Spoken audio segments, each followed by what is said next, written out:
to go.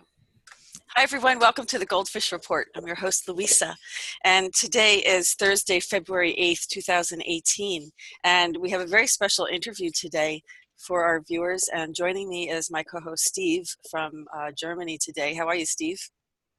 Hi there. Glad to be here. Look forward. Oh, that's great. Thanks for being here, Steve.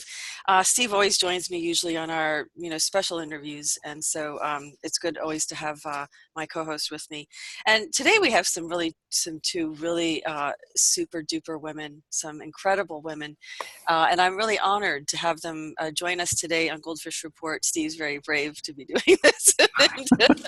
And I want to start with introducing first our returning guest on the GoldFish Report and a friend of the GoldFish Report, documentary filmmaker, award-winning documentary filmmaker, Patty Greer. Welcome back, Patty. Welcome to the GoldFish Report. Thank you. It's great to be here, and I love your shows. Thank you so much. And I have the sun right in my eye. I'm going to try to avoid this.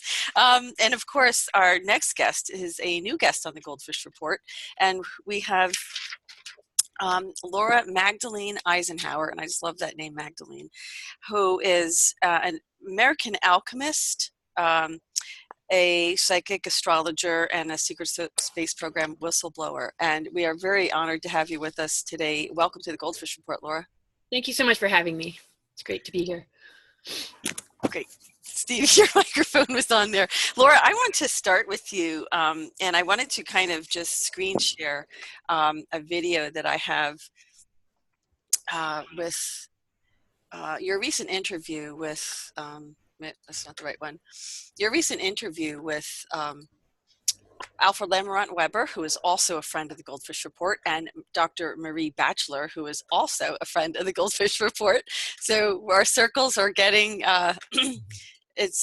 they're closing in, but we're all kind of meeting at the same path. We're all on the same path, so to speak, kind of intermixing and intermingling. And I'm just going to screen share this for a minute with our viewers, and then we're going to talk about the topic you're discussing here. Yeah, oh my gosh, 2018. Well, the window period of Ascension, what's called the stellar activation cycle, has been considered between the years of 2000 and 2017. And what it really represents is an opportunity for individuals to connect into higher consciousness, to really sort of experience what one would call like downloads, where you're tuning into information that is more about wisdom, more about what's organic, what's in our natural world, what's coming in from spirit, and what our inner self is telling us.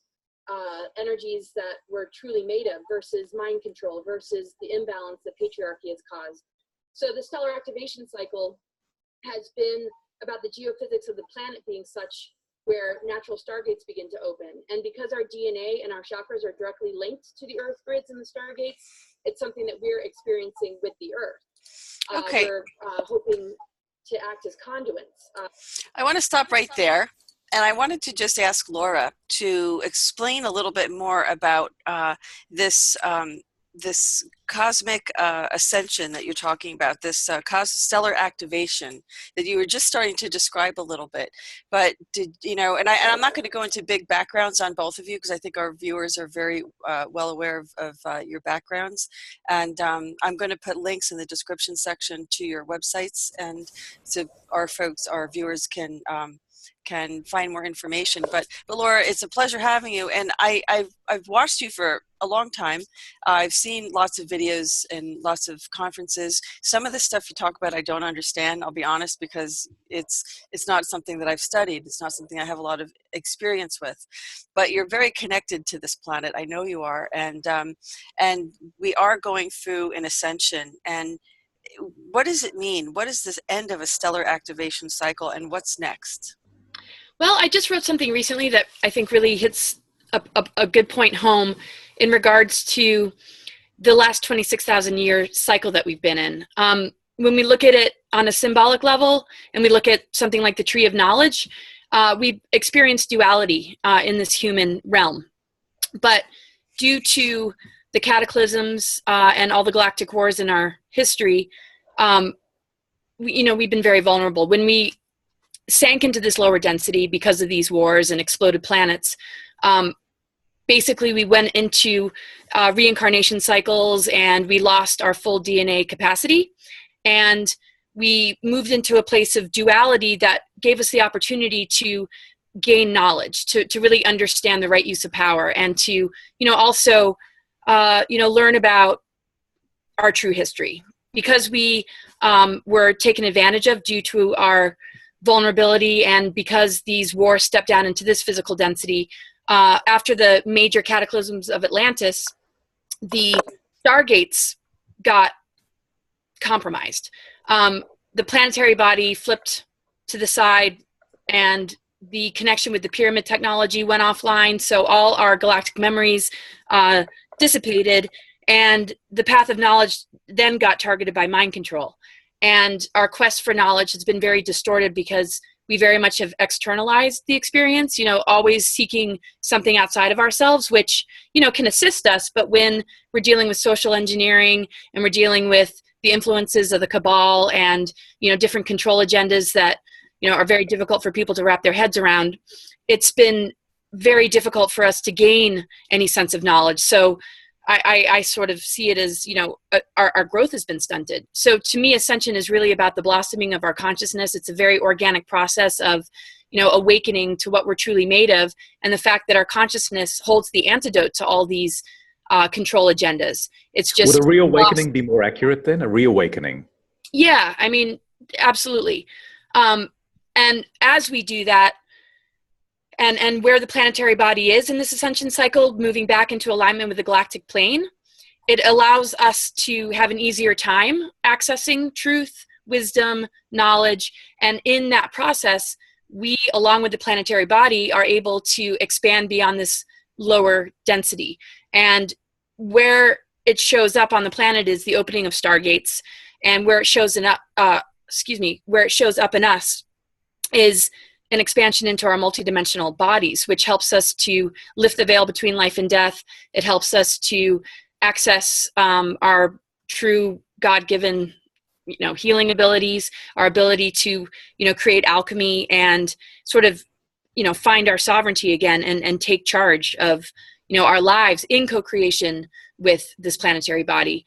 And so, we've been very fragmented and fractured due to all the traumas that have been inflicted upon us through, world wars and, obviously everything in regards to our food and, our skies being sprayed and our waters being contaminated have made it very difficult, because that outer contamination is also an inner contamination. And for us to be able to shift that, we have to take it upon ourselves to do the inner work, to clear our elements, to clear our negative ego, and align our ego energy with higher consciousness so that we can integrate these energies into our physical vessel, so that it's not just some philosophy or some, concept that we understand. It's actually a way of life that we're moving into, letting go of our attachment to the matrix and those programmings that have distorted our connection with our inner masculine and feminine.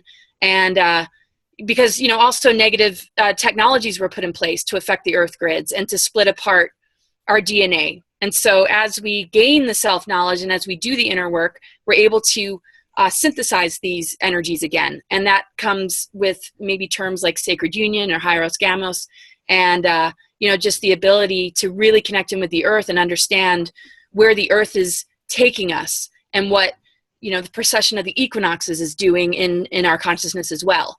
And so everything else is kind of a distraction when we can really ground into what actually nature and this earth and the cosmos is doing. It gives us everything we need. We just have to be able to receive it and implement it into, our voices and how we communicate with one another and how we, take care of ourselves and, really listen to what our bodies are trying to tell us and what our life experience is trying to show us, because ultimately that's the greatest guiding principle. And also, of course, our alignment with spirit. So, and that knocks out all the other stuff, because as long as we're out of balance, we're very vulnerable to parasitic forces and attack. And on a macro level, that's what we've been dealing with.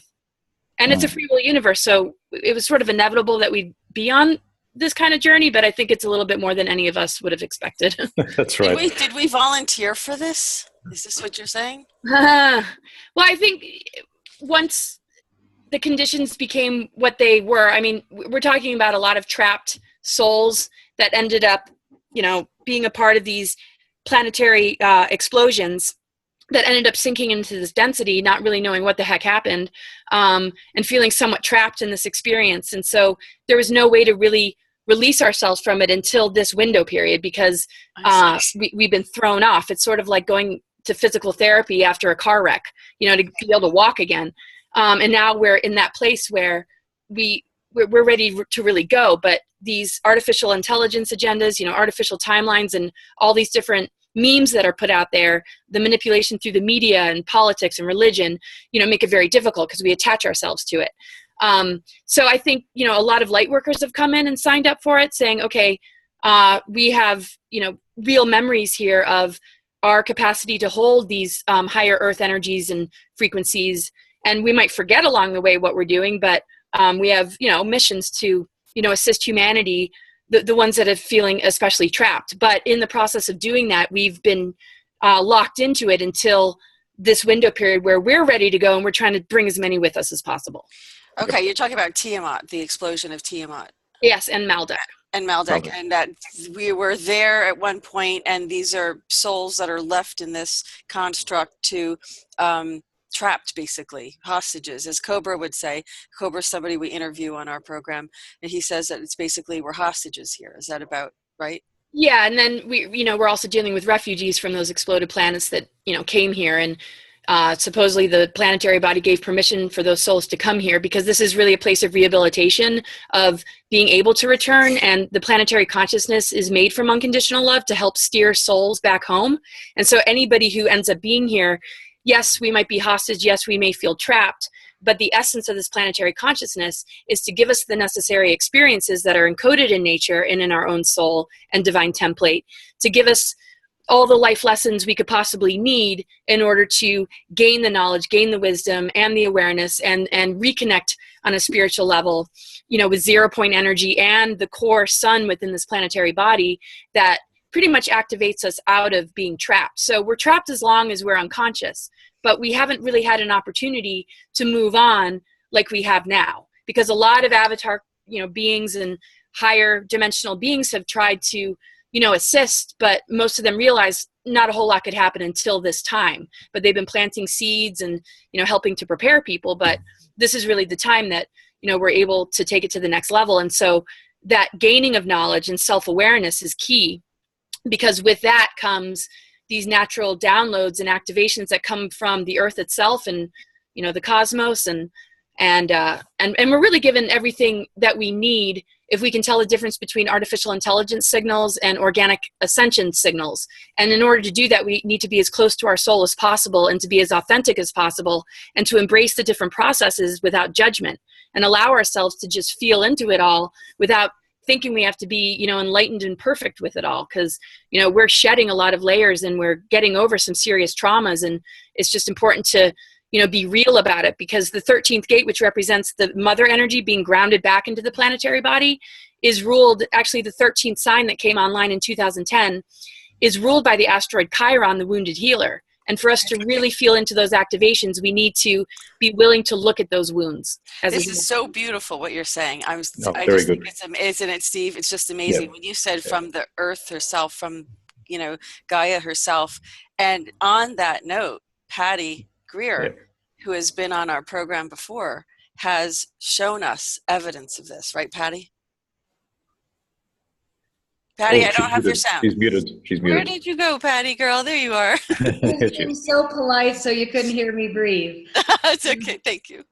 Yeah, the earth is showing us, giving us these messages at this time, and this is where you come in, and where you've been documenting these messages that the earth's been giving us that are known as crop circles. So, and I do have that clip pulled up. You just let me know when you're ready for that, because I love that clip of that binary code that they were communicating. Would you like me to pull that up now, or you want to go ahead and explain? Why don't you pull it up now? Because I think that's the punchline of my work, is that I found the binary code between two spinning plasma balls in a very famous footage, the only one that people know about publicly, but it was proven by somebody who was well paid to say it was fake. Or does it go further? So, Let's see. Oh. So Anyway, people were saying to me, even This is though amazing. I had won Best Film and Best Music. Hold on a second, Patty. Sorry, a little faux pas there. You know what? How funny. That's the last time I wore this shirt. How perfect. That's pretty funny. Yeah, so that was the example of the binary code. Let me just see if I was going back there. And here it was. I actually had it queued to another spot. And I think that's where we're going to talk about that in a second. Let me just play this. I'm sorry. I want to get this right here. I think this is... Show me the Oliver's Castle footage where 2 balls of light lay a crop circle down in seconds. Show it to me again. He said, why? I said, I don't know, just do it. So he lit it up, and I watched it, and I said, reverse it. I don't know, just do it. So he reversed it. We watched it. The chills came back, and I said, slow it down. He said, how slow? I said, I don't know, 30%. We both looked at each other like, where did that number come from? Did I say that? I said, I don't know, just do it. Boom.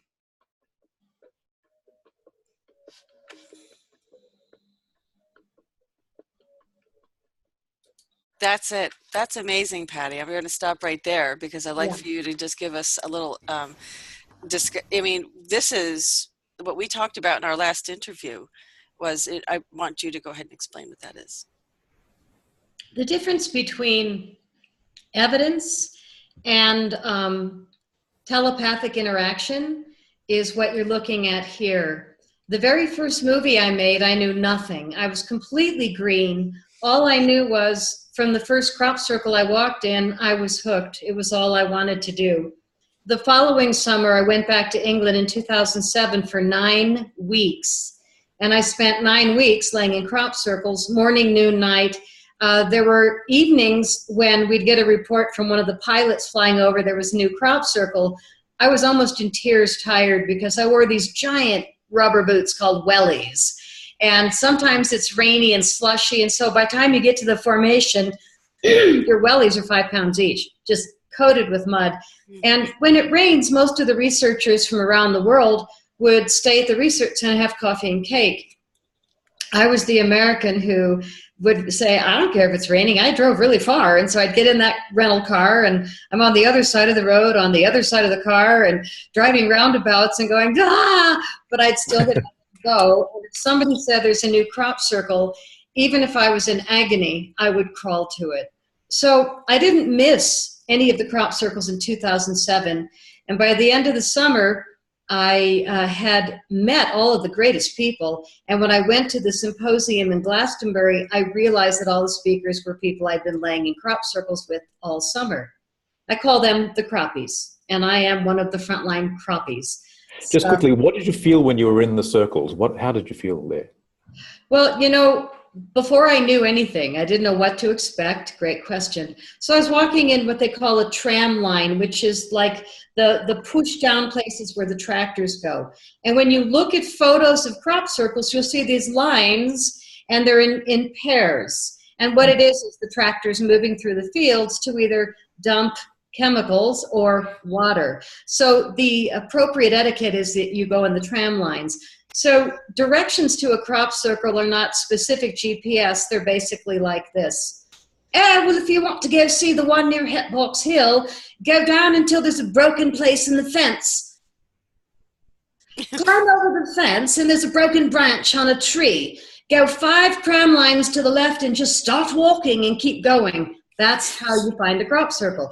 So if you park and it's a hill and you can look down, woohoo, I see it, I'm aiming. But most of the time it's flat wheat and you're looking at this endless field. That's right, yeah. So when they say 5 tram lines from the broken tree branch, you better be counting because all you see. So I'm walking in my first tram line, no idea. I had met 2 women in Glastonbury. One of them is still a very dear friend, the Archdruidess of Stonehenge. So I'm going in my first crop circle with the Archdruidess and another lady that stayed at the car with the dogs and the harp. And so here we go. And I've got my daughter behind me. We're both totally green. Didn't read what it feels like. So we're heading in, and all of a sudden I was completely taken over by an enhanced electromagnetic field. And I looked at my arm because I was chilled, and I could feel tingles, and the little teeny hairs, because I'm a lady, were standing up on end. And I'm looking at my arm like, oh my God. And I could feel my body just lit up. And I looked behind me ever so carefully, and my daughter goes, yes, I feel it. And then Victoria in the back just nodded like this.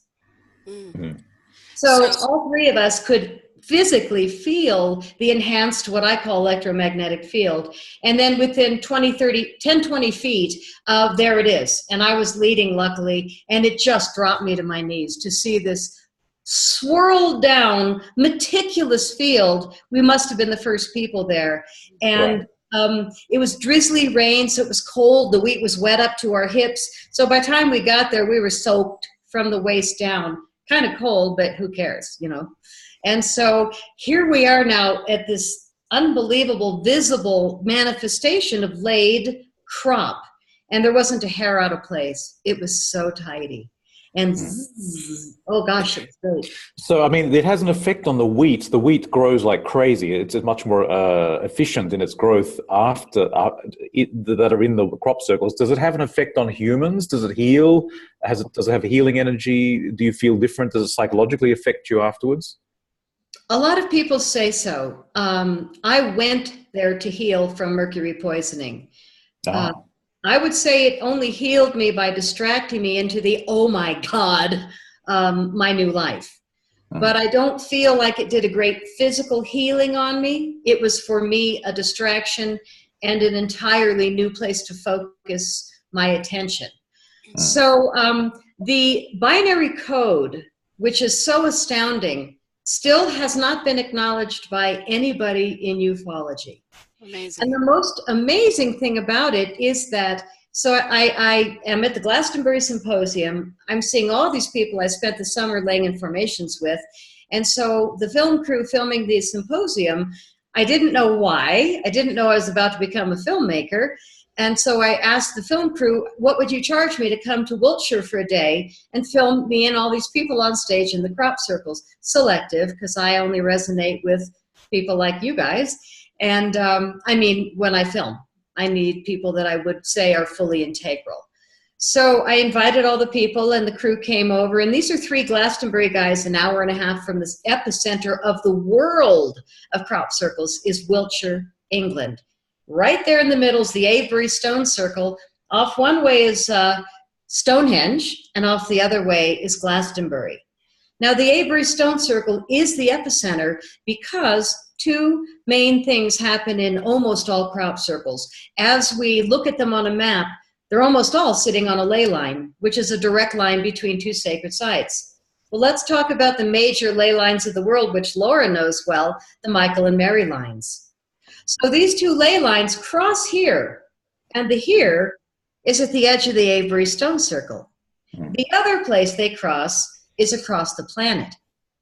So here we are in the Avebury Stone Circle where the frequencies are so high. You've got the Michael and Mary love energy just woo. You've got stone circles that have been walked.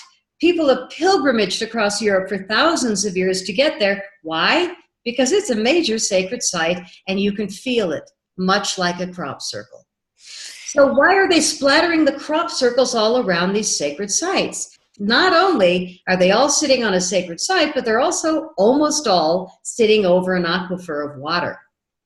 Wiltshire, England, southern England, sits over the largest salt aquifer in the world. Now they've got these huge stone circles with these giant sarsens that go many yards underground and many meters above ground, and the sarsens are made of granite and quartz. What is quartz? It's the way the goddess, the earth, communicates, is one of the many ways that the earth communicates. And when we wear quartz, when we meditate with quartz, why? Because quartz is one of those high frequency minerals that humans can interact then with the earth. So that's why these stone circles are made of these sarsens filled with quartz. So there are conduits that we can use to interact with the earth. Just wheeling back to the binary code, it's ridiculous that they don't accept it, because wasn't there that famous crop circle with the alien holding up the disc that was in binary code? That was translated, in fact. Well, we have that. We're going to show that in just a moment. Yeah. One of the things that I want to stay with finding that code, because that's the most important thing. To me, it's humorous still. And my first movie is called Crop Circle Update, The Wake Up Call. I was totally green. I knew nothing, and it's 77 minutes. Guess how long my final movie is? 77 minutes. Oh, how funny is that? Now, the one in the middle is called Crop Circle Update, The Wake Up Call. So I make my first film, and I finished it. And I said to the editor, wow, that was easy, 77 minutes. We're done. Let's go out on the deck, come back in and watch it, and see if it's a movie. Wow, this is really easy. So we start to head out on the deck, and I look over my shoulder, and there was a blue orb on the monitor. And I said, oh, please turn off the monitor. And he said, Patty, it's unplugged from the wall.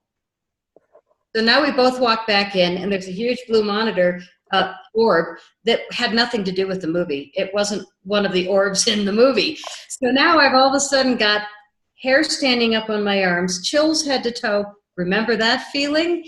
And all of a sudden I was completely taken over. And I looked at the editor, and he's 26, he didn't know me. And he goes, you're starting to look a little strange. And I knew what was going on. And I said, we're not done yet. Please sit back down. And he said, okay. I thought we were going to take a break, and I said, please turn it back on. Show me the Oliver's Castle footage from 1996. Show me the ending again. There's something more. So he showed it to me, and I said, show it to me backward. Why? I don't know. Just do it, please. So he showed it to me backward. I watched it, and then I said, slow it down. How slow? I don't know, 30%. And I just went, oh, my God, where did that come from? That was the first time she, her, asked me to bring it. And in that moment, he reversed it, slowed it down 30%, and I yelled, stop. What is that? And that was the binary code between two balls of light. And in that moment, he said, what is that? Is that a glitch? And I said, no. Those are the balls of light creating the crop circle. They just communicated, and the field went down. In reverse. Patty, Patty, I'm going to give you all the accolades that you deserve. I'm going to do it because no one else is doing it. I'm going to create an award for you, my dear. A Nobel Peace Prize for your discovery. The GoldFish Peace Prize. This is the GoldFish Peace Prize. Well, you know, this is huge. I mean, but what you're saying is you're saying ley lines, you're saying aquifer, you're saying quartz, granite.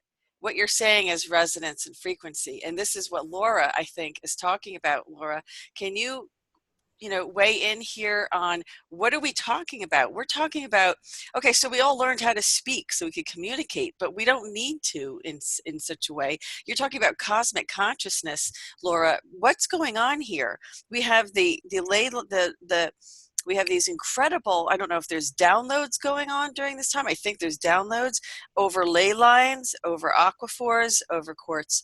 What's going on here? Well, there's a huge rehabilitation project going on to correct these reversals. For example, the Michael-Mary reversal networks are basically alien machinery planetary grids that split gender apart and all anti-herogamic union, which has to do with the highest level of our DNA, which is strands 10, 11, 12, which we embodied in the Lyran system. So as we came into this physical density, it all became a part of the Earth grids in an energy flow that would help us to come in and, be a part of it. But what happened is these reversals were put in place, which broke apart our DNA. They were actually unplugged. The Cathar and the Albion lines were unplugged. The Michael-Mary reversals separated our third eye chakra, our sixth chakra, from our crown, which is a masculine and feminine principle. And when we look at, the sort of stuff that Patty's discovering, we're looking at the correction of all of this. We're looking at how the vibration of the planet through these, different elements and stones and crystals are, helping the miasma, the dark sort of polluted energies that have been put in place from these technologies, and also dark rituals that they, do in certain locations. It's helping to release those, and in turn, it releases us. What do you mean when you say reversals? I don't understand reversals. Well, there's manipulations to sacred geometries and Platonic solids. Like the reverse of the swastika with the Nazis. Right. It's the misuse of something sacred, and we see it in religion where a lot of these inverting something positive to negative. Right, and we see that with the pentagram, where when it's upright, the four elements, earth, air, fire, water, are included with the fifth element. When it's in reversal, that element is going into the earth, and it starts to contaminate the elements, which makes us easily controlled because we're depressed or we're angry or changing polarity. Yeah, and so the polarity that isn't in integration, and these archetypal energies that aren't in harmony because they've all split off into these different controller agendas, have used the earth grids as a form of manipulating humanity. And so when something's in a reversal, it's basically creating a digressive sort of spiral of energy versus an ascension spiral. And and basically what it's really targeting is our masculine and feminine connection. And particularly where the seventh, 8th, and 9th. The 8th and 9th represent the infinity spiral. The 9D energy is the atomic doorway, and helps us to really reconnect to source energy, which actually upgrades our physical body into an immortal vessel, which has the capacity to journey amongst the multi-dimensions and take physical form in other forms without the controls that we've been dealing with. So all this sort of stuff is to correct those things. And because it's a part of nature, because it's a part of the mother healing her own body, humans have to step in and be conduits of it so that we're not constantly contaminating it and living in those reversals. And those reversals are what is attaching people to transhumanism agendas, where technology would be the answer to advance ourselves, which actually hurts the earth body even more and starts to create this frequency split where there's like a phantom earth that's running on this artificial intelligence versus the organic planet that's in this, ascension window where we can join in with her and be on that path of ascended mastery again. So I don't want to go off on this tangent, but AI, so that Gaia herself is allergic to AI, is that what you're saying, to technology? Not all technology. I mean, there's really advanced technology based in frequency, sound, and color, and things that are much more organic and complementary or in harmony with our natural self. When we're talking mind control, when we're talking reversals, when we're talking about control agendas that want to play the role of our creators and wanting to take over the planetary grids and act as that primal force, birthing dominant technologies rather than it destroys all biological life. It can give one a sense of we're moving into an advanced utopian future. We've got all these advanced technologies that can heal all these different things, and transhumanism. And for a certain amount of time, it does work. But what happens is it polarizes the elite from the masses even more, and we separation. See that. And it creates more separation where the elite, the ones that go off to these colonies or into these underground bases, while they start to wipe off part of the human population through all these different forms of weaponry or weather modification and superstorms, they utilize this technology to advance themselves through artificial means, while those that can't have access to it are even more compromised, and that duality and polarity is even more to the extreme. But that, as we see, is not working. And this is the kind of work we're all doing in our different sort of niches, sort of busting those agendas so that we can move through this cycle to advance ourselves as the ultimate technology, with the use of some advanced forms of technologies that are a part of higher consciousness in connection with the earth and natural energies, instead of those reversals where somebody is harvesting the energy and using those weapons so that they can be in charge and in control of the way the rest of us experiences it. That's why Laura, it's like, I'm so glad you brought this up. Sorry. Just let me just get this. Because the thing is that everything, the future, our future hangs upon this, because up until now we've suffered under technologies and a mindset of these small group of people that just want to divide the universe. I mean, the prime creator is wants us to come all together again and to unite the universe, and I suppose that's what it's all about. It's divisory, or is it uniting? I suppose we can divide everything into two camps. Right. What do you think? Consciousness, though. Yeah. So unity consciousness is really about finding who we are, so that we can have the discernment to The ultimate goal. join in with others that are sovereign, so that we're not playing the old paradigm but with new age lingo, where somebody's in charge and telling everybody how to do 2.0. Yeah, so it's diversity and harmony, which is true unity. Being able to have that diversity like we see in nature with the web of life, and that we can accept each other's differences, but we live under at least the agreement of integrity and love and respect. Yes, great. This other thing is, feeding us Me. future scenarios. Yeah, future scenarios that put a lot of people in fear, while they're also recruiting the ones that are wanting that power or those technologies as they compromise their souls, because they don't see this other option as being something they can relate to, because they haven't experienced enough of that inner voice, or they've bought into something that they were convinced is a better idea. But Unconditional love. But listen to the inner voice. You said inner voice. And if it wasn't for Patty listening to that inner voice saying, I don't know why, just go back to it. And when she said, reverse it, I don't know why, 20, 30%, you listen to your higher voice. And this is what you're talking about, is you're really going back to, Patty, your authentic self, and listening to that higher guidance, and kind of, going through this catharsis, if you will, of healing in order to get rid of all these programs that we have that Laura's explaining, and all this duality and stuff. But do you feel like, and I don't want to give you a leading question here or anything, but I'll rephrase it then. Are you getting downloads from being exposed to these frequencies? See, I don't use generic terms, downloads, uploads, but I would say that little voice is a word that I use. For me, from the beginning to the end of all 8 movies, it's been the little voice that's made them. I did no research for any of the films. I came in green as a plant. I didn't go to crop circles because I was a ufologist. I was desperate to heal, and I went laid in a crop circle. And my favorite joke is, I was so desperate I went laid in a crop circle, But the punchline is, it was the little voice that helped me discover that line of communication. And it was that little voice that helped the only scientist in the world, William Levengood, to discover the punchline of my final film, because there's really nothing left to say after you get to the punchline. Why are they hiding crop circles? Okay, so my final film, Crop Circle Diaries, just won Best UFO Feature Film at the International UFO Congress Convention. It also won the People's Choice Award. And I'm only mentioning it because the punchline is, I was so excited. I came home, and what did I get? My house was hit with an EMP for 5 days.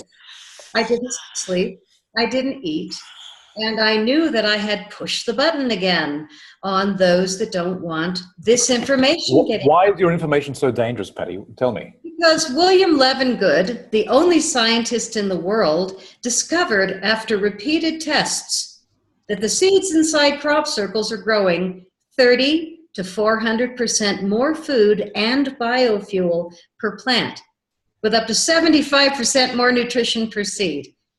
These plants, you're threatening the biotech industry, basically.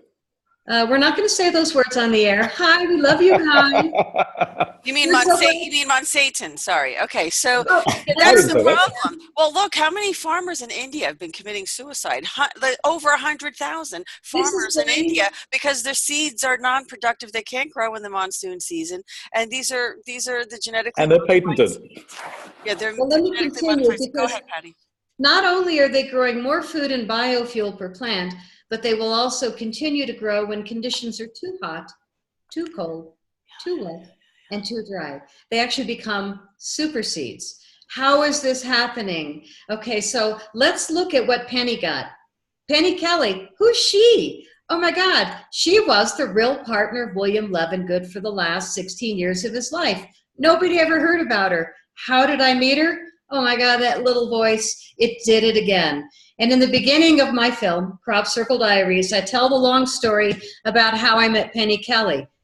But it wasn't when William Levengood was alive. It was a year after he died. And he brought me and Penny together, and he actually showed up in physical form. And I had to go through this in front of other people that told me that he was with me. And I'm looking around for the silver-haired guy with a goatee, and I didn't even know what Lefty looked like. Lefty's William Levengood.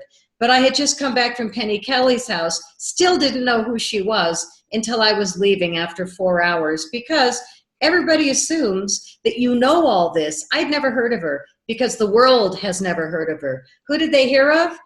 I shouldn't say her name, but there's a woman who still runs with the name Levengood, Burke, Levengood, and Talbot. Okay, so it's called BLT. It looks as if William Levengood's work was there, the great scientist. It looks as if Burke's work was there, the great scientist, but they actually expelled the third person, who is Miss Talbot, who is still out there talking about crop circles, but she doesn't talk about Lefty's incredible discoveries. Why? Well, I'm going to let that go. Punchline is nobody ever heard about Penny. So I meet Penny, and Lefty's yelling in the background, because I can tell you when I'm anywhere and Lefty's talking to me, and he's been gone since 2013. I never met him alive, but I certainly know him now. And he created this film. So when I had that binary code, and I won in 2010, my movie Crop Circle Update, The Wake Up Call. Nobody noticed the binary code, so I made a fourth movie. And I stuck it 3 times in the first 5 minutes. In your face, in your face, in your face. Because the brain, when you've been told by somebody else famous that Lawrence Rockefeller paid a lot of money to tell the world, it's fake, go back to sleep, and we did it with the Nippon TV team and the Secret Detectives, and he's still getting awards for that particular thing that he did. But the truth is, the footage was real. The balls of light laying down the crop circles were real. I don't care if he lied about it. I don't care if other people lie about it. But the most amazing thing was, I win Best Film and Best Music for my fourth movie, where it's in your face 3 times in the beginning. Still nobody's talking to me. None of the crappies, like I sent them the movie, everybody that's in it, and still nobody's calling me going, wow, that's huge. Oh, well, okay. So somebody says to me, a highly intellectual guy, Patty, you're so woo-woo, you and your little voice and your William Levengood, and you need to get somebody with a PhD and letters behind their name that all of us approve of, and it probably should be a man. And I'm like, he didn't really say that, but I'm sorry, that's the truth. So I said, give me a name. So they give me Jim Delatoso. Okay. So I send it to him. I wait 2 months, and he tells me straight out, it's an eyelash that must have fallen on the original footage. Okay, no comment. I thanked him. I said, I'm really glad I didn't pay you. Take care. 2 years later, I'm making this movie, and I keep pointing it out because there's a reason it's my final film. I'm almost done editing, and I'm speaking now at a Native American event where I filmed Laura. It was a beautiful event with a lot of Native Americans, and she and I were the little white squaws. So here I am at this event, and Bear Cloud, beautiful Native American who I spent many times going in crop circles with. We had that love relationship of crop circles, and we'd gone in them together, so that doesn't go away. He comes up to me, I hadn't seen him in years, and he says, Patty, it's wonderful to see you. I have a gift for you. I have the original Oliver's Castle footage, and I'm supposed to give it to you. I'm like, oh, what are the chances I'm filming this? Oh my God, yes, yes, yes. How can I get it? And he says, well, you have to come to Sedona. And I said, I'll be there in 3 weeks. What are the chances? So I had to go sit in his living room and watch what he had to give me. It wasn't just the footage, and this is 1998, but it was also the man who told me it was an eyelash that fell on the original footage. Talking about Bear Cloud had hired Jim for $3,000 to try and recreate Oliver's Castle. They couldn't do it. But Jim is sitting in front of this huge wall of gear. So he had everything he needed to try and do it. But what he did do was say on camera in Bear Cloud's movie, this footage is absolutely real. The computer knows, and I know. And he shows unbelievable footage that I've never seen, which is just more black and white, more close-up, where you can see the spinning balls of plasma a whole lot better. But he actually says, in other words that William Levengood said, as I took it frame by frame, I realized that they were going like a wheel where it looks like it's going one way, but it's what he was not saying was counter-rotating vortices. So what we've got is these counter-rotating spinning vortices. You've got 0 point being created.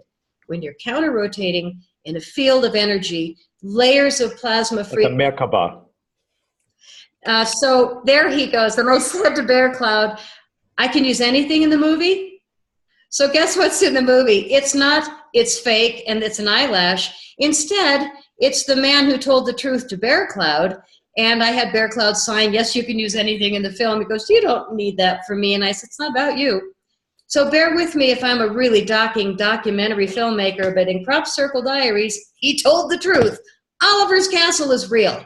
The balls of light laying down the crop circle are absolutely real. And right after all that happens, somebody sends me from another country with the weirdest name a clip on Facebook private message. I thought you might like this. And it's an entirely other footage in France of balls of light laying a crop circle down that nobody has seen. So in my movie, I go, well, if that's not enough, and Jim telling the truth, how about this one from France? And it won all these awards. And what did I get? Oh my God, the hacking has been unbelievable. Same that happened to Lefty. Why? Because we have the ability to save the food supply. Period. Food supply. Let me just show what Patty's talking about here, and Steve, you can ask her. Yeah. But, what I see happening here is, what Laura's talking about is on the macrocosm, and what Patty is exemplifying is the microcosm of the macrocosm that Laura is explaining. So Patty's kind of like manifesting, she's involved in the manifestation of what Laura's talking about.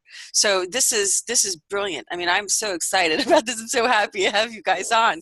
This is just absolutely thrilling. So take a look at how this is, Patty. Do you want to just explain real quick for our viewers what it is we're looking at, and the fact that we can feed this planet?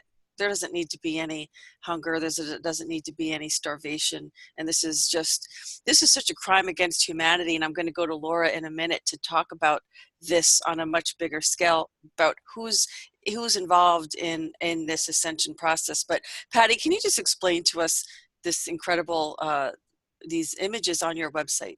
Yes, I love it that you grabbed this clip because it's on one of the pages of the website, but my website's just an archive of gorgeous crop circle images that to me are irrefutable. My website is cropcirclefilms.com, films with an S. What you're looking at on the left, can you see that tiny little Stonehenge in the background? But that field in front of Stonehenge gets hit constantly because ley lines, aquifer, Stonehenge, high spiritual frequencies like crazy. The next photo to the right is a crop circle that was laid down with really high heat, which we will talk about later. But look at that flower that is still alive in the middle of the crop circle. Right. How does that happen? There you go. There you go. The next one is a weave, like a basket weave. And if the weed is green, like the one to the right, it's supple and easy to work with and weave and braid and whatever. Humans could do it. But when it's brittle, no way. Forget it, yeah.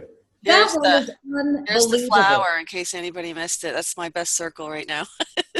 Isn't that the flower right in the middle of that one that Patty's I remember seeing footage years ago of plasma balls over fields. A couple were captured, and it happens within seconds. But look at these vortices you're talking about. Look at that. But even here, these are little look at these are like little vortices themselves. I don't know if you we can see that. I can see it on my screen.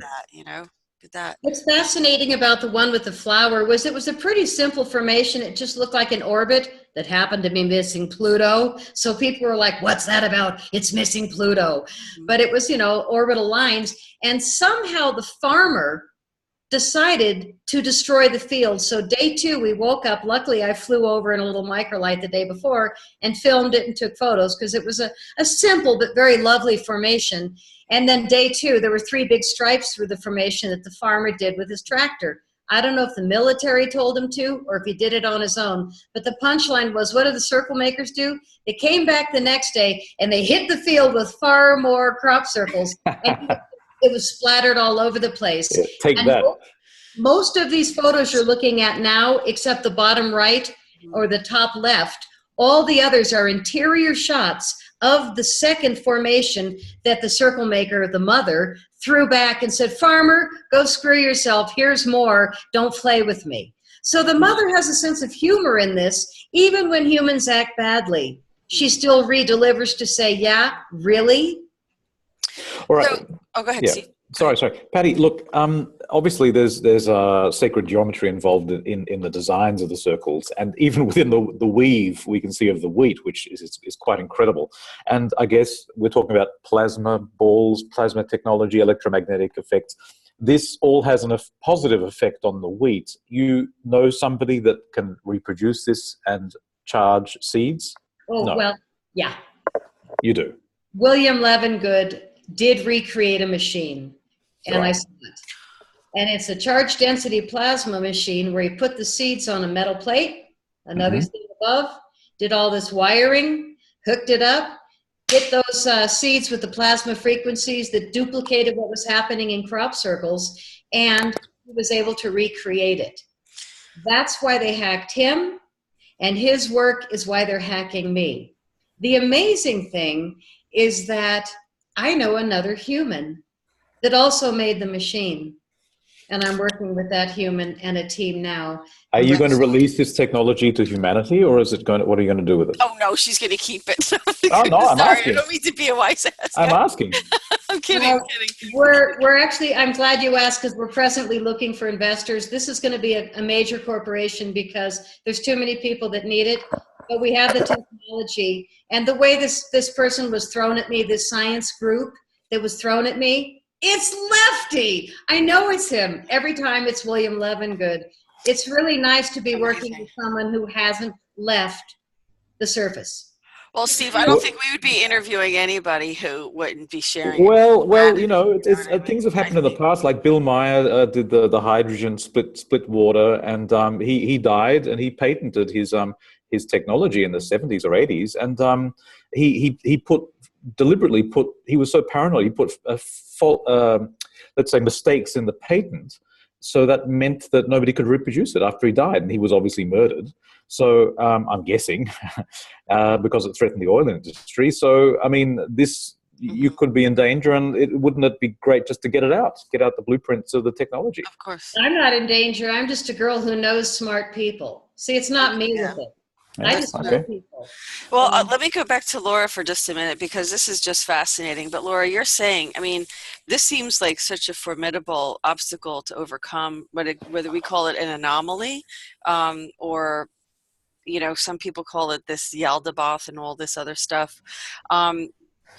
What help do we have to try to finally clear this out and clear out this duality and this negativity? And is Gaia herself helping us with this? Is this what she's doing? This is what Gaia, this planetary body, is made of. When we sank into this lower density, the mother energy actually morphed into the physical planet and became the planetary consciousness. So it's seated with a 13-dimensional core, which is called a monadic core. And basically what that means is that over the course of time, we would be able to advance ourselves. And it's through connection with her that we're able to sort of turn all the lights on. But because of the cataclysms, there was something called the electrical wars that pretty much almost wiped out everything. That energy was not able to be grounded into the planetary body. And this ascension window is basically about the mother energy being able to be fully present, which activates the core of the planet. And so when people say, oh, the Earth is going to become a star, or it is a star, we're talking about the diamond heart within the planetary body that links into our DNA. So I would say the most benevolent force that's helping us is Gaia herself. But there's a lot of support. In 2009, 2010, the Ascension timeline went from the Melchizedek hosting, which was very patriarchal, so it wasn't very successful, because we're dealing with, you know, imposter spirits, you know, even that use the name Yahweh from the Orion group, that manipulated that group into a patriarchal mindset that negated the mother, which made it very difficult for her to be grounded here. That's why we've been in so many dark cycles. But in 2009, 2010, the hosting moved back to the goddess energy. And if we look at those dates, 2010 is when the sun started to move into the 13th sign, which is called Ophiuchus. And it's the only sign in the zodiac that's ruled by water and fire, which is ether. Everything else is, you know, Libra is air, Aries is fire, Taurus is earth. But then we have Ophiuchus, and what is that? It's ether. So we finally have connection once again to the cosmic ether. And the 13th gate, which is within the planetary body, which is the quintessence, symbolically and with the Venus transit, which the Mayans understood, are working together to weave all this back into, our hearts, the planetary, rehabilitation and corrections, that are taking place, and reconnecting us with true source, which helps us to move beyond the lower creator gods and their different agendas and their different dramas that we inherited. And so when this hosting switched over to the goddess frequency, which is within men and women, but it's basically, the planetary consciousness, other groups assisted in this hosting, which are assisting now because, this is the new energy. And they're called the crystal star, which relates to Christ consciousness, maybe not defined as maybe people would think. Really doesn't have anything to do with any figure, even though many figures have carried Christ consciousness or avatar consciousness. And they work with the aurora. And Lisa Renee talks about this. Keylontic Science talks about this. And, we hear other explanations of different guardian forces, guardian alliances.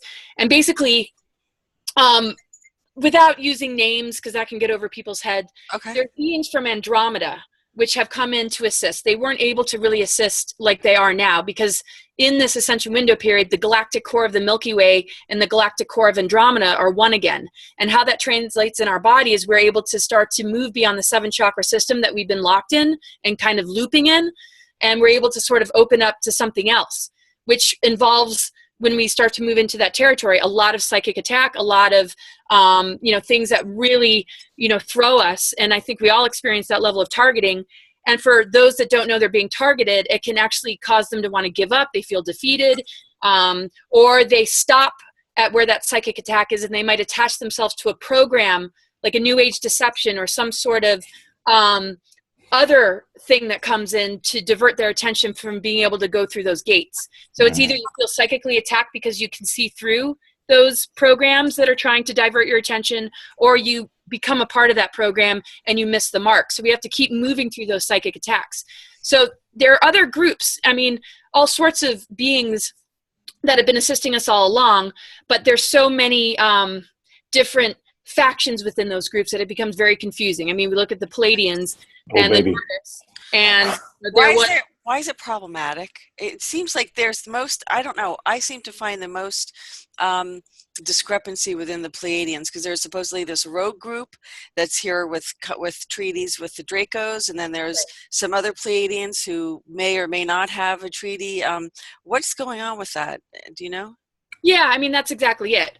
There's that group that was all about the eugenics, and Hitler associated them with the helping to create that master race, and then some, which were the pure beings, branched away from that, saying we're not in agreement to this. But the thing is, when you have the hybrids and you have more of that human consciousness that has that Palladian energy making decisions or working with the ones that sort of split off, then we have a very hard time discerning, which Eisenhower dealt with when he's meeting with all these different groups.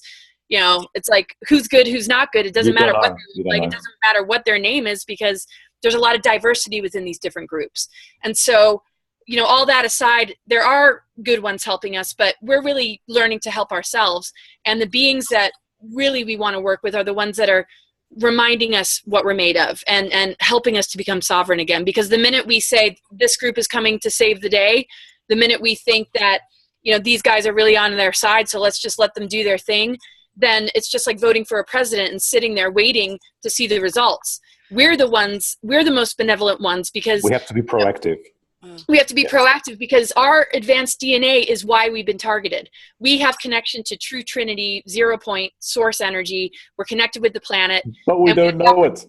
Yeah, and we had the opportunity to switch it all on. And the thing is, we were created this way in order to win the war, because there were such heavy wars, galactic wars going on, that the only way that we could defeat all this was to be seated in a more advanced way. And then they got really upset about that. And that's why we're being taught that we aren't what we're truly made of. Right.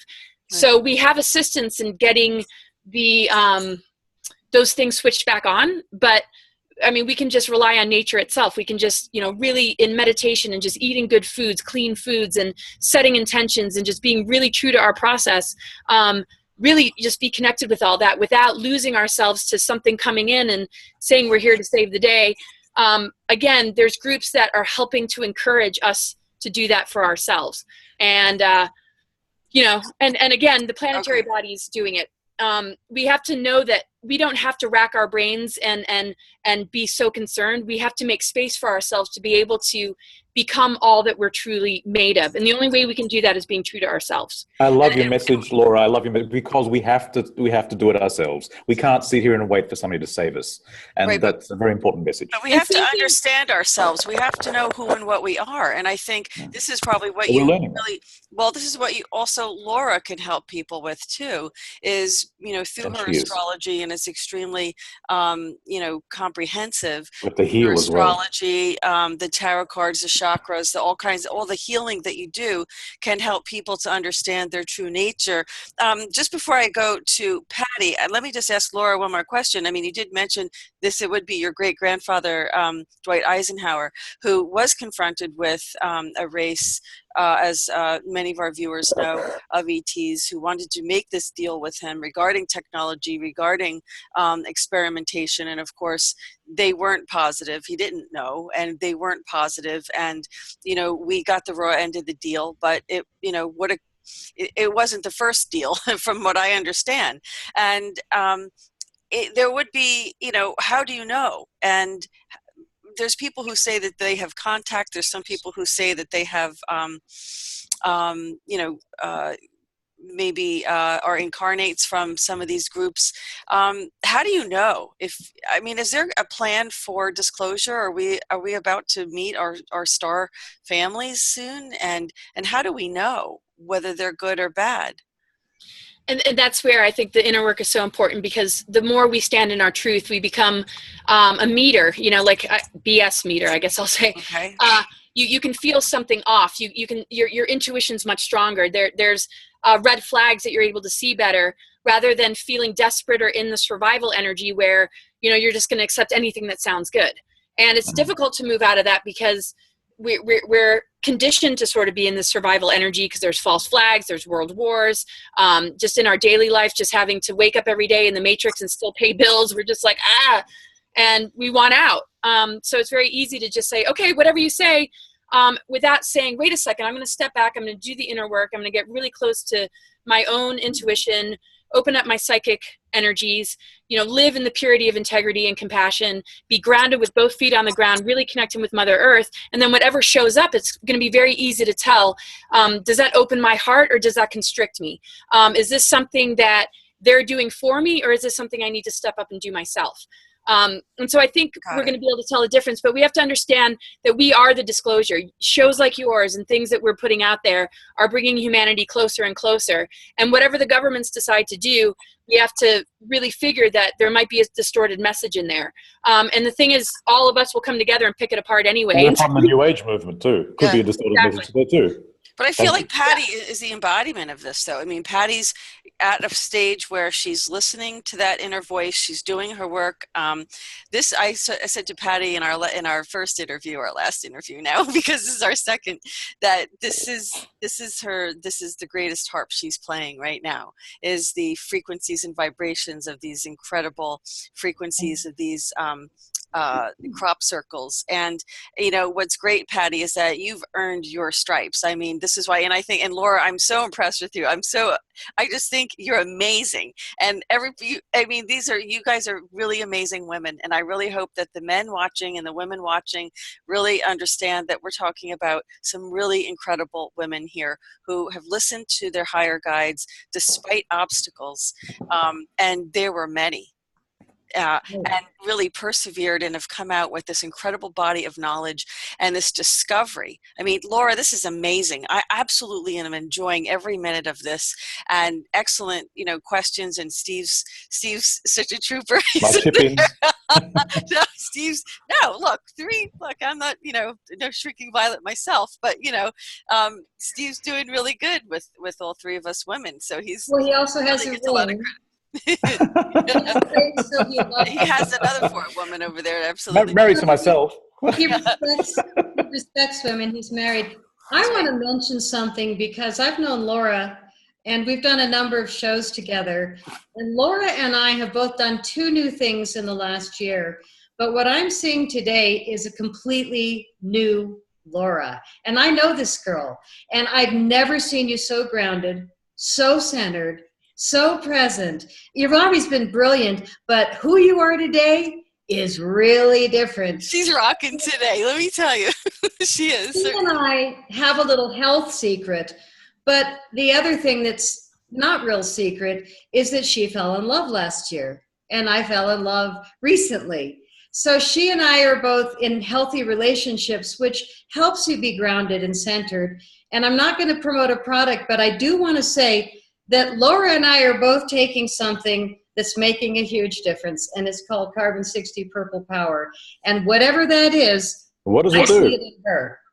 I see it in you, and you have told me, you've written and said, I feel more grounded, more centered, but this is one of those great secrets. It's the buckyball. We're learning to use the carbon 60 molecule for healing humans and healing animals, and this stuff works. Well, you know what, and I know, and then one of the reasons that we're talking today is because you have this new video series that you're doing called Info Whores. Sorry, forgive me, but I thought that was Mr. Ed. Yay! Really? Info horse. Info horse. Sorry, no, Info whores. Sorry, Awesome. it might be my Jersey accent. So look, it's interesting because I thought about it and thought about it and thought about it, and I thought, you know, it is about people who can't get enough information, and you need to keep getting that information, and and so Laura was the first guest on your Info Whores, and did you guys want to talk about that a little bit too? Well, you know, Laura is, well, it's only because I adore her and I love her wisdom, and she also brings a lot of people that want to know the truth. And Laura and I have both been prominent speakers for the last 5-10 years, her probably longer, in the UFO field. And we've been at all the UFO conferences together, and she's always my favorite. Every time I see her, it's like, oh, you know, but something's happened to the events, and they're different now. And what the term is that most of us that are really on top of what's going on is it's called information warfare. This is no longer just a little conflict. We are actually in an information war. So you've got the Alex guy doing Info Wars, and here I am, again, the last time I was with 3 women, we were floating in a pool, and they were drinking, and I was watching, and we couldn't stop throwing each other heavy stories. And we're talking about the most horrible things that most women would never talk about, except that we've all done the research. And so we're throwing all this data around, and I finally said, ladies, stop. Oh my God, you're acting like Info Wars. And then we all looked at each other and went, uh-oh. So I've taken some flack, needless to say, from people who are sexually uptight or repressed by words. But the truth is, in the beginning of most of the videos, I say, this is for people who can't get enough info. And who I'm interviewing now, and Louisa's way too busy because she's dropping a show or 2 a day, but I've been interviewing the journalists that I think are tremendous. And for my sense of self, I'm done with the UFO events. I turned down all 3 that I was invited to this year because I've been hit with an energy weapon twice. I'm done. I'm completely done. I cannot help them to make these people stop coming or to check them at the door for weapons or to have that device that you said that woman has that monitors people throwing weapons at you. My partner now is a top scientist, and he said, well, I can make you a Mylar suit and we can go in full head to toe Mylar suits. And I was like, why would I want to go to a shooting gallery when I'm targeted? Well, some of these... Patty, you're saying you were attacked in a conference, during the conference. Twice, yeah. I was on the David Wilcock panel, and I got hit twice, and I left the stage. When you were on stage? Wow. Yeah. Okay. And Well, now tell me, explain to our viewers, what do you mean you were hit? What happened? What did you feel? What did you sense? What happened to you? Well, I I had told security the day before that somebody was there that wants to hide my films. And that they were very close, third row on the right. If I can see them, they're too close.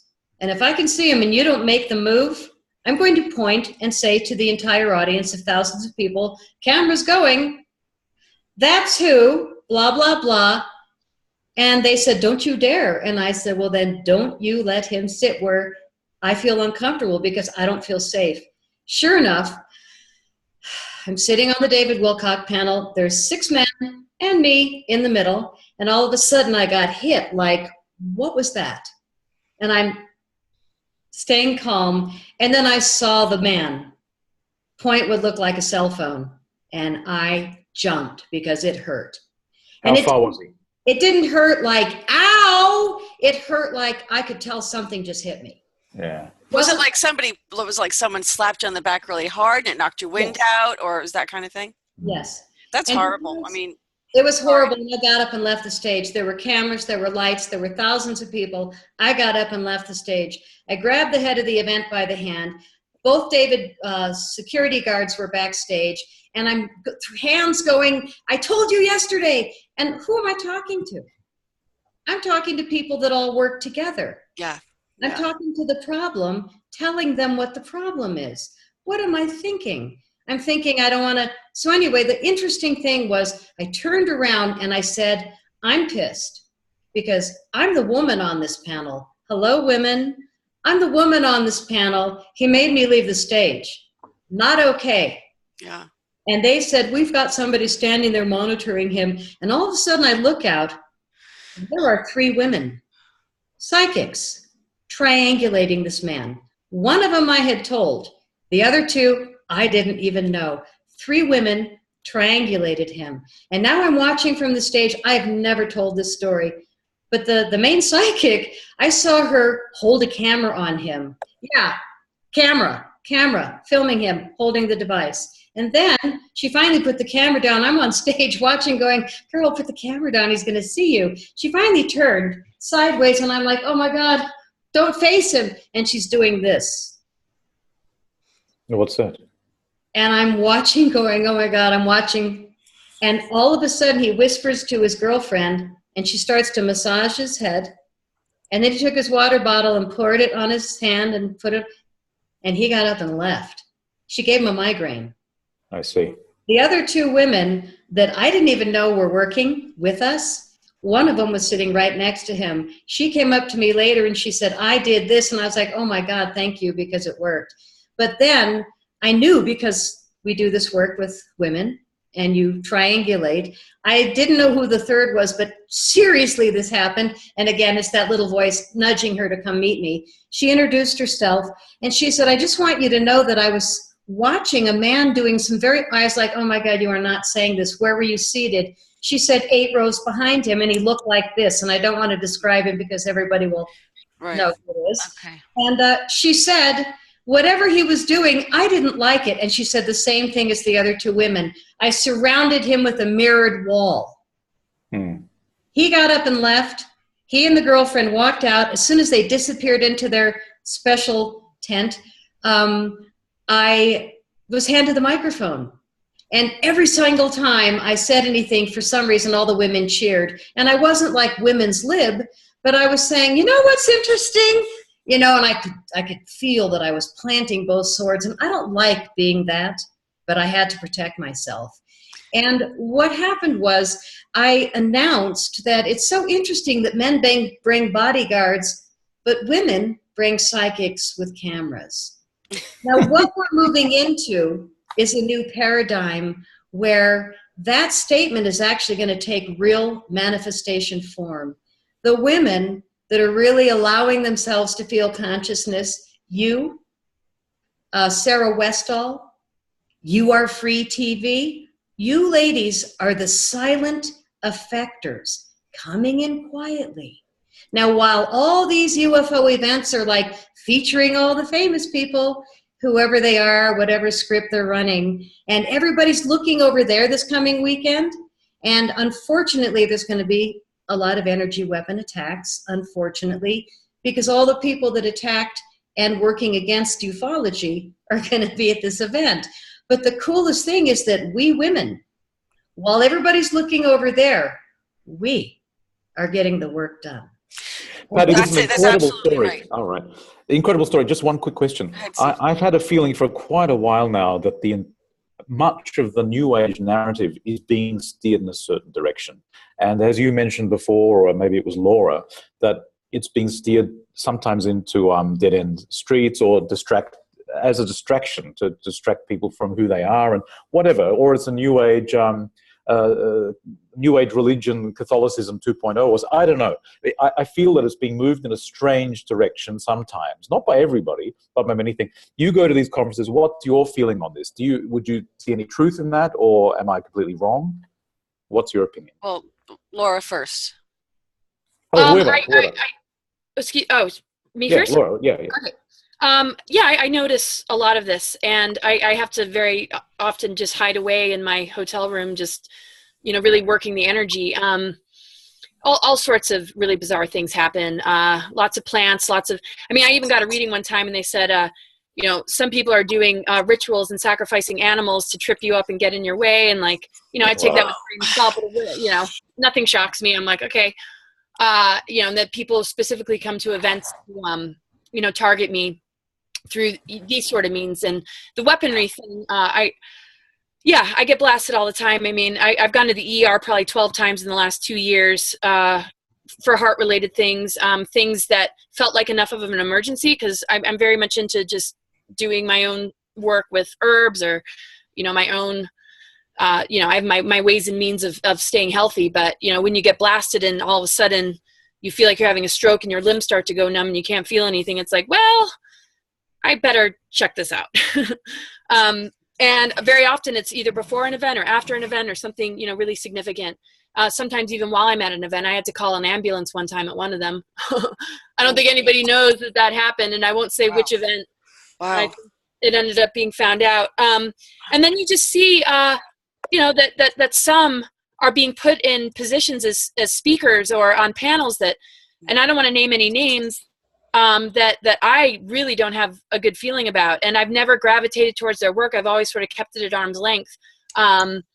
Because the thing is, when it comes to disinformation, it's just like disinformation in religion. And I don't want anybody who's religious to think, I'm talking directly about their religion or the way they perceive it. But there are agendas where you get real close to the truth. You talk about key points where everybody's nodding their head, and then you just work it just enough to throw everybody. And that's what we have to be careful with my lab folks, and Manchurian candidates and sleeper agents. They don't really know or realize the potential of them just being, one button being pressed or one code being sent to them through the phone, and then all of a sudden they're not them anymore. So is there a common denominator to the narrative that you could describe? Well, let me ask, I'm sorry, could we just let Patty answer that question? Sure. Patty, what was your perspective on whether the narrative of these events is being steered in a particular direction? I would have to say, because they're censoring you. Well, they're zapping some people, they're letting other people speak. Right. So, Patty, did you want to answer that? Sadly, I think I've become the most hacked UFO filmmaker in history. They even blew up a lab that was editing Crop Circle Diaries. And to tell you the truth, I just discovered, because I do have distribution now, and the movies are going to get out, and I'm surprised I said that publicly. Oh, I just did. But both of the masters to Crop Circle Diaries were destroyed. Both of the thumb drives that came from the final editor were destroyed. And this is in the last week. So last night I slept really well, but last week I didn't sleep because I couldn't believe that their reach is this far. I hired an obscure editor in Tacoma, but they're so scared of my work getting out that I went through that. I want to say, because I don't want any sympathy and I'm not a victim, that I am friggin' loving my life. And I have a totally different business now to make up for my 8-movie career that's being squashed by a small-minded group of Archon. I'm sorry, but we're not dealing with generic humans. We're dealing with a really dark cluster of human-looking entities that are now taking over all the UFO conferences and controlling them. Yes, it's not a bunch of people. It's not the MI5 coming over from Europe or the CIA or the FBI. It's their finger that's here to destroy conscious media. Sure. Well, what's the narrative that they're putting forward? What are they allowing that's coming It's a out? corporation that is controlling the narrative of ufology. What is the narrative? What is the narrative? The narrative that they're presenting is that there's a war in space, there's a war in the earth, and you better all be really scared. That's fear. They're pushing fear. It's also that UFOs and aliens are bad. They're here to kill you. They're here to destroy the planet. And not only is this really a war against divinity and the divine, but the word that Laura continues to use for the earth, and she uses for the earth, I can't use the name anymore because it has been destroyed. The name of the beautiful goddess that keeps coming up in this conversation is the name of the corporation that I won't name. Why would they use that name? So let's talk about my favorite guy, David Wilcock, in their lineup. Now, David and I accidentally met one day, and we started talking, and 7 hours later, we finished. And 6 months later, without inviting me, telling me, asking me, I was on his panel because he respected what I know. I said to him, oh God, do I dare drop this? I should pull my pendulum out. Ah, did I do it? Are you thinking about that? Wait. Oh, it's a yes. Okay. You really did that fast? Wow. I'm not even that good. We're quick. Speedster pendulum. Maybe you should ask Laura. Maybe Laura should you do her tarot on that. Can you pull out a card and see if she should do this? Grab my deck. So if you could just give me the full kind of question here. I'll do a quick reading. Is the world ready to know why the big corporation had to change their name? Okay, yeah, I'm not gonna. Yeah, no, she knows. Don't say the name. I'm not gonna say the name. You know why they changed their name? I mean, the thing is, it's just like ISIS. It's anything to attack the feminine by using dark energy through the vibration of those important names. Is just like the manipulation of sacred symbols and platonic solids, and that's. Same thing with the teachings of Christ. The religion has nothing to do with those original teachings. And so the best form of manipulation is to take words that hold a certain frequency and then insert a dark message through it. Yep.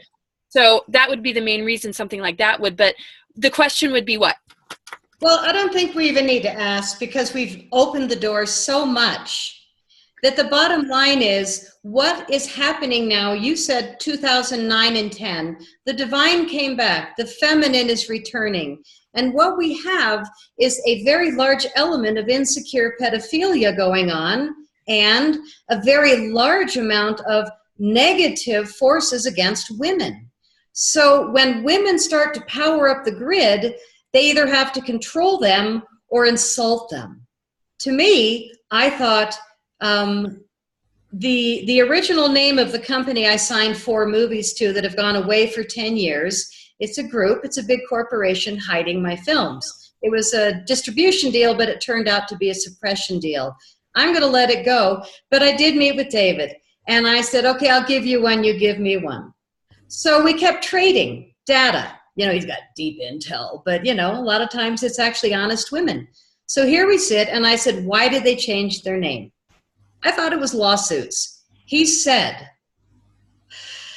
gay I am is not a good for our reputation. The branding lady had them change it because they thought gay I am is bad for the reputation. I only said it twice because it was so alarming, and I'm pretty alarmed that I said it, but I didn't say their name. I just said, that's what David told me. It's a fact. I'm not making up slander. It's a fact. He told me that. So I had to give him back a juicy one. And we spent 7 hours. So needless to say, they know. I think a lot of these people that are top speakers know what's going on.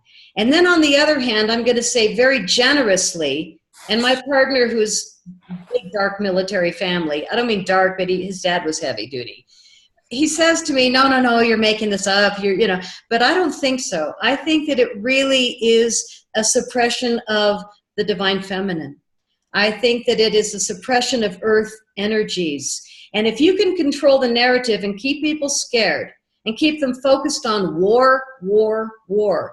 Okay, we've worn out Afghanistan and Iran, Iraq, and so now we have to go space. And instead of doing divine secret space, we're talking about war in space. We're talking about war in the earth. And when I talk about crop circles and the incredible ascension that they offer, and the fact that they're coming out of the earth in counter-rotating vortices of spinning plasma frequencies, this is not accidental. Yeah. And so as they come out of the earth, they've already got the message encoded intentionally by the mother. Now, every now and then you'll see a crop circle where a group of people meditated the day before, and then there's a crop circle of They got an answer. They got an answer, yeah. I have 3 of those in my film, so I know it's true. One of them was me creating a crop circle. And the next day I was like, oh my God, there's no circle. It's the only crop circle. It's a crystal castle with 5 pillars and a star. But so basically, Patty, what we're looking at here is a witch hunt, a medieval witch hunt again, to kill off the female connection to the earth, to nature, to intuition. And basically, it's another attempt by the male energy to dominate. Is that what I'm seeing here? You are, and you're also seeing fear of the most important information getting out.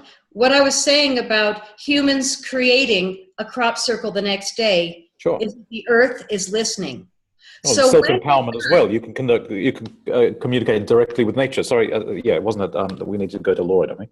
Well, let Patty finish. Yeah, the counter-rotating vortices are very important because this is how crop circles are being made and who's making them. And I just want to finish this. Very important. Yeah, so, this is fantastic. As they were dissected, what you have is the spinning vortices like little tornadoes of plasma, and they're whirling. And what they've come out of the earth, and they've come through water. So we've got earth intention. She's giving us a message. The water is also giving us the message. And now the message is going out through the water tributaries, all through the waters of the earth. Another reason that they're there. And if humans created a thought, which is plasma moving through space. Plasma is instant. It moves everywhere. Humans in a group creating this manifest. Boom. It's happening. Yeah. So as we've got these spinning vortices, one of those layers of frequencies with distinct boundary conditions is human consciousness.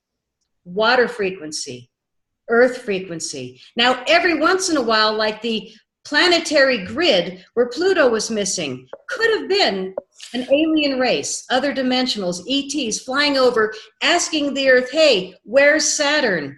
And she threw their frequencies are now in these counter-rotating spinning vortices. So that's how crop circles are happening, sometimes with ETs, not always, sometimes with human consciousness, but not always, but always with the earth herself, a living being, and the water. Okay, thanks, Patty. What we're talking about is, this is cymatics. So you have your aquaphor, you have your ley line, you have your energy source, you have your aquaphor for resonance, you have your quartz for resonance, and then you have your orbs on the surface. This is cymatics. That's what this is. That's how these crop circles are made. Vibration, organized vibration. Through cymatics. Yeah. Okay. So let's go to Laura. Laura, did you want to comment on anything that we've? Oh yeah, all these different things started to come in as she was speaking, and I mean, when we look at it, it's really an infiltration. You can't really kill so much off unless it's a threat and it's got some information. I mean, as we see, lots of whistleblowers have been offed, but they want to use us as a food source and they want to recruit us into their agenda. They want to convince us that whatever their agenda is something that we want to be a part of. That's why they recruit people to Mars. I was recruited to Mars in 2006. And it's basically like they can monitor, they use looking glass technologies to locate certain souls. They targeted certain bloodlines and certain beings from certain tribes and races that hold a certain level of awareness to help to activate the rest of humanity. The Hebrews were targeted in the Second World War.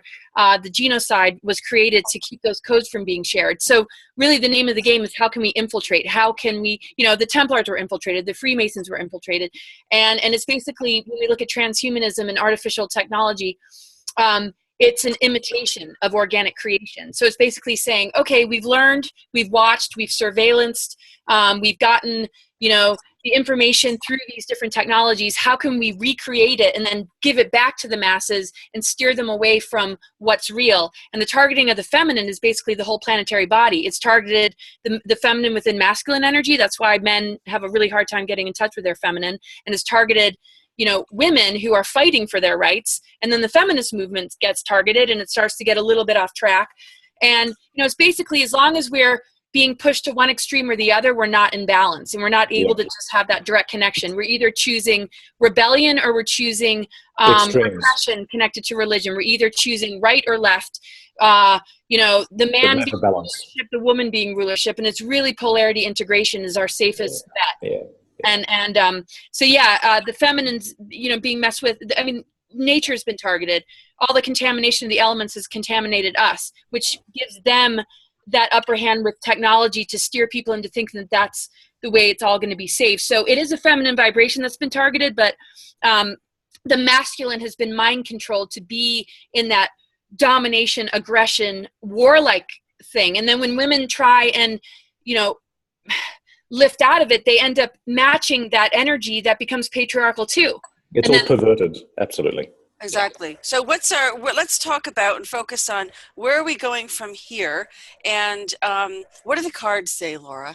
What do the cards say about where are we going? I know I didn't ask you to give you the question, but well, the first one I pulled when Patty was talking was High Priestess.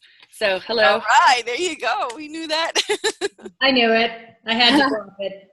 Okay, so where are we heading? So let's just look at the trajectory of where we want to say the collective is going right now? Yes, collective. Well, that's what's going to determine the future, isn't it, Louisa? Well, if we're separating, then there's two different paths. So this is what we will ask.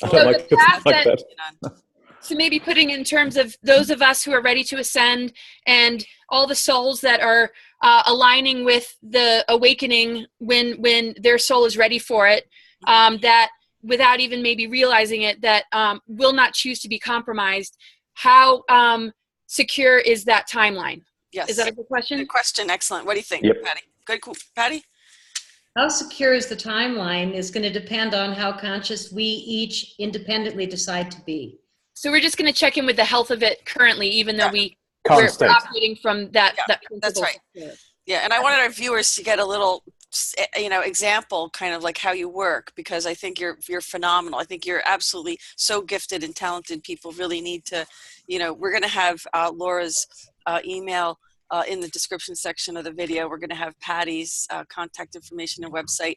Folks, please buy these movies, because these. If they ever get out. Well, no, they can They're order out. them. No, they can order them right on her website, because we need to preserve them. We need to preserve. The more people who buy them, the more they're outnumbered. So then the more surviving copies there are of this material. So well, it's also the more people then that get the truth about crop circles. Exactly. And I think it's fascinating that they spun it to be some UFO woo-woo thing, and then they're fighting now, oh no, it's a bunch of guys with boards and ropes. And then ultimately, it's let's get back to Laura. In the last interview we did, we clearly said you belong in the field of plasma physics, my dear. I thought like you do not belong in ufology, but that's my opinion. But let's let Laura go ahead. Yeah, I want to hear what she said. Okay, I'll try and make this sort of short and sweet. I do an 11-card reading with a circle deck that looks like this. Cool, I never saw that before. Yeah, they're called the Mother Piece, and I'm not going to show each card, but I'll explain what it's basically saying. It's saying that we're at a time right now where we're planting seeds through our focused intention of the world we'd like to see instead of the one that we're being steered into or manipulated into. And a lot of the focus right now is on that balance. And right now it's sort of showing me that it's not fully in balance. It's a little bit tilted, but the tilt is in our favor because we're already drawing in the deepest and most important focus or dream in connection with, I wouldn't want to call it the divine plan, but what this planetary body is holding for us as far as our greater potential, what will give us well-being, internal peace, our access to our multidimensional bodies as being really what we're all looking to do. And it's saying that we all hold the strength, that it's seated in us. We don't really need to worry about it. It's unfolding organically. And when I see a card like this, the metaphor I usually use is the seed has already been planted. We're planting seeds as well, like giving out our pollen. And the best thing that we can do is to give ourselves plenty of sunlight and water and just really nurture our embodiments and to really take care of the vessel and to make sure that it's protected, not trampled upon, not just picked, by any random person and pulled out of the roots. It's basically saying that we're all holding the strength that as long as we can nurture ourselves and take care of ourselves, it's going to unfold without us having to put much effort into it. And that we are moving with body, mind, and spirit integrated into what's in front of us. And as we do that, it acts like a wrecking ball and it starts to dismantle all these hidden agendas, all these controller agendas. And it's really a part of why all this is coming out of the woodworks, all this disclosure, all these indictments, all the revelations and truths connected to the crimes against humanity. Because as we're doing this, it's like an immune system increasing in a physical body. It starts to knock out the parasites. It starts to knock out the germs and viruses. And because we're increasing our spiritual immunity and we're coming together, that force is so great that it's purging out everything else and that we're totally in alignment with it. It's just we're not fully in balance, but it's been a process. And because we've noticed what is necessary and what we need to do, that alone and that devotion is going to make sure that nothing stands in the way. And all we need is that simple commitment. That's the best thing I've heard all day. Yeah, that's wonderful. No, I mean, it's very consistent with everything we've been talking about. And I'm just so amazed. And Patty, that you, and Laura, you as well, always have a place to come on GoldFish Report anytime you like to come back. And Absolutely. Any information you'd like to share, because this is what we're doing here. This is what we're about. And Patty, very anything important we message can do to get your films out and get the information out about your films, that we support you, 100%. And Laura, I so much more understand now what I've seen you talk about in some of your conferences that I didn't understand, but now I understand so much more. So thank you so much for your patience and this sincere, loving way that you present your information. So genuine and so open-hearted and so loving. And I was just enjoying all the energy while I'm sitting here. I'm like, all you have to do is listen, just spend some time with Laura once and you love her already. So, I mean, that's just how it is. So, and Patty too, you're it. You guys are so wonderful. And I'm really so incredibly excited and thrilled and honored to just have both of you on GoldFish Report. And Steve, what a man. He really held up to 3 women. No, it's been fantastic. It's been absolutely wonderful. You've done a great job. Thank you so much for having me. I really enjoyed it. Yeah, I think this is terrific, and I hope you'll come back and join us again. Absolutely. Yeah. I would love that. Thank you so much. Please. And so let me just ask you guys, is there anything, in terms of your goal with InfoWhores, what would you like to really see? Where would you like to see that going? Well, because we are in an information warfare, I want to talk about the most obvious, blatant hack, which is my show called Who Started Anonymous? Now, who wouldn't want to know the guy who began Anonymous? Well, tell us. Well, it's a friend of mine, and I've known him for years, and he and his sister started Anonymous. And so I put him on one of my InfoWhores shows, and they locked the view count at 660 counts. I'm surprised it wasn't, 666. Yeah, exactly. But they moved it for weeks. Now, it's kind of obvious, a show that important. Now, Laura's show, but what I'm seeing is that they're dinking with all the view counts. Oh, yeah. So when you see people that are, I'm sorry to say, the MyLab come of age kids, they are funded so nicely that when their show hits, oh my God, it shows up with 200,000 views before anybody but you can buy that. So those same people that you can buy it from can also go and hit all of Patty Greer's YouTubes and make sure that her shows don't look like they're being watched. But the great thing about being a woman today in the field of consciousness, and I'm not even going to say the old field of ufology because that's over now, is that when I started, I was interviewing the real ufologists, Wendell Stevens, Robert O'Dean, Jim Mars, Dr. Roger Lear, and I was totally green. I didn't realize what great men and women I was interviewing, but what I knew intuitively was they were spot on. I was intrigued. And now I'm going back and looking at that footage 10 years later, realizing, holy crap, I can't believe these. But I was so green back then that if I felt my toes curl, it didn't make it in the film. Now, 10 years later that I've learned all this, it's going to sound really different. So I think that that's a piece of me that shows that I'm in a different place, and you guys are in a different place than we were years ago. But this is what's going to save the planet, is shows like yours, and determination like yours, and a commitment like Laura's, and the endurance that I've shown, because they're stupid to keep hacking me.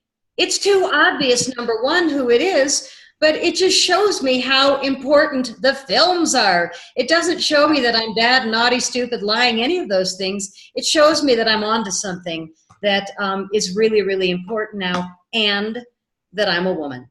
So for those two reasons, I will not apologize, but I will say that all my movies and my music soundtracks are together in one box called Crop Circle Ecstasy for half price on my website. I'm promoting because you asked me to. And all my harp music, but what's interesting is that I played music for 33 years, harp, piano, singing, and then I got poisoned by mercury fillings, and I lost the use of my hands. Now, at first I thought, oh my God, I'm dead, I'll never. And all of a sudden, the desperation took me to lay in a crop circle, and I started making movies about crop circles. Well, now, isn't it interesting that all my CDs of music are the soundtracks to my 8 movies, and I didn't have to pay for them. But 4 of them have been hit with copyright claims on YouTube because the hackers run Amazon, Vimeo, YouTube, so we have to stop caring. I don't care anymore. I authentically don't care what they do tomorrow, because it doesn't matter. Yeah. And the difference in me is that I'm doing a health product that has changed my thinking and changed the way my physical body feels, and I'm not letting it go. I wear Moldavite, a simple mineral, but boy, does that tweak my frequency. So if we each independently, which is what I said before Laura did the read of the beautiful circle, we said the same thing. It's an independent job. You're not going to learn how to evolve or to ascend. You're going to have to take it upon yourself to start cleaning up your diet, drinking healthy water, and stop listening to the BS misinformation, even though it's really well sponsored and highly advertised. People need to clear their brains and start realizing that shows like this are where you need to put your money and your mind. Movies like mine, anything that's really hacked, you better go, what's there? So when we start moving out of the, oh my God, it's so famous and, popular, and I just want to be in the in crowd, when we can independently say, I choose differently, then we independently ascend. And I think that's where we're at right now. We're there. It's just a matter of, are you going to choose it or not? I am. Makes sense. That's wonderful, Patty. I was just so, I could keep going, but I know we've reached our limit, and I really can't wait to have you back on. Patty, you'll join us again for GoldFish Report, won't you?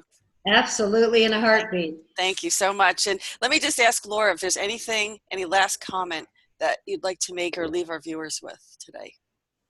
Oh, just encouragement, and just trust the process, trust yourself, trust nature, and yeah, we're on our way. And that was a really great reading. And I would love to work one-on-one with whoever's out there. So we can really look into the patternings that you're working with, and, really to help to empower you and to let go of what doesn't serve you, and to really look at the larger picture.